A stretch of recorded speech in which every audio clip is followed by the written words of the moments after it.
തദ്ദേശ തെരഞ്ഞെടുപ്പിൽ UDF വിമതനായി മത്സരിച്ച യൂത്ത് കോൺഗ്രസ് മണ്ഡലം പ്രസിഡന്റിനെ പുറത്താക്കി കോൺഗ്രസ്. കുന്നമംഗലം ബ്ലോക്ക് പഞ്ചായത്ത് കാരശ്ശേരി ഡിവിഷനിലെ യൂത്ത് കോൺഗ്രസ് മണ്ഡലം പ്രസിഡന്റ് മുഹമ്മദ് ദിശാലിനെ 6 വർഷത്തേക്കാണ് പാർട്ടിയുടെ പ്രാഥമിക അംഗത്വത്തിൽ നിന്നും പുറത്താക്കിയത്.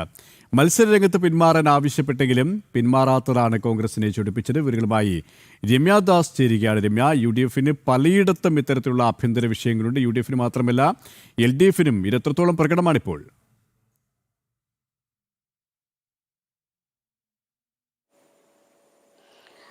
തീർച്ചയായും KP, കോഴിക്കോട് എടുക്കുകയാണെങ്കിൽ തന്നെ നിരവധി ഇത്തരത്തിലുള്ള സംഭവങ്ങൾ ഈ തെരഞ്ഞെടുപ്പ് വന്നതിന് ശേഷം ഉണ്ടായിട്ടുണ്ട്. കോഴിക്കോട് വിവിധ സ്ഥലങ്ങളിൽ തന്നെ ഇത്തരത്തിൽ UDFനുള്ളിൽ തന്നെ ഇത്തരത്തിലുള്ള അസ്വാരസ്യങ്ങൾ പുറത്തു വരുന്നുണ്ട്. അതിനിടയിൽ തന്നെയാണ് ഇത്തരത്തിൽ ഈ കാരശ്ശേരി ഡിവിഷനിലെ യൂത്ത് കോൺഗ്രസുമായി ബന്ധപ്പെട്ട് പുതിയൊരു വാർത്ത കൂടി പുറത്തു വരുന്നത്. ഈ UDF സ്ഥാനാർത്ഥിക്കെതിരെ മത്സരത്തിന് തയ്യാറെടുത്തതോടെയാണ് ഈ കാരശ്ശേരി ഡിവിഷനിലെ യൂത്ത് കോൺഗ്രസിന്റെ നിയോജക മണ്ഡലം പ്രസിഡന്റായിട്ടുള്ള മുഹമ്മദ് ദിശാലിനെ പാർട്ടിയിൽ നിന്ന് പുറത്താക്കിയിട്ടുള്ളത്. 6 വർഷത്തേക്കാണ് ഇത്തരത്തിൽ പാർട്ടിയുടെ പ്രാഥമിക അംഗത്തിൽ നിന്ന് പുറത്താക്കിയതായി DCC പ്രസിഡന്റ് സർക്കുലർ ഇറക്കിയിട്ടുള്ളത്. ഈ കുന്നമംഗലം ബ്ലോക്ക് പഞ്ചായത്തിലെ UDFന്റെ ഔദ്യോഗിക സ്ഥാനാർത്ഥിക്കെതിരെ വിമതനായി മത്സരിച്ചതാണ് ഇത്തരത്തിലൊരു നടപടിക്ക് കാരണമെന്നുള്ളതാണ് ഇതിൽ നിന്ന് നമുക്ക് വ്യക്തമാകുന്നത്.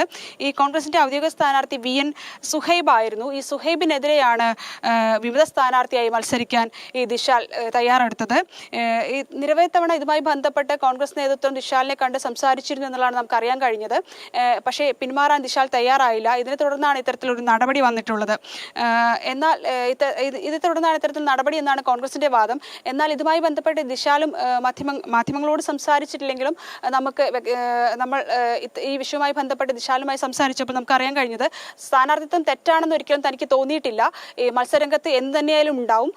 UDFന്റെ വലിയ തോതിലുള്ള പിന്തുണ, ഈ പാർട്ടി പ്രവർത്തകരുടെ പിന്തുണ തനിക്കുണ്ട്. എന്ത് തന്നെയായാലും ഇത്തരത്തിൽ ഡിസംബർ 13 നടക്കുന്ന തെരഞ്ഞെടുപ്പിൽ താൻ മത്സരിക്കുമെന്ന് തന്നെയാണ് KP ദിശാൽ പറഞ്ഞിട്ടുള്ളത്.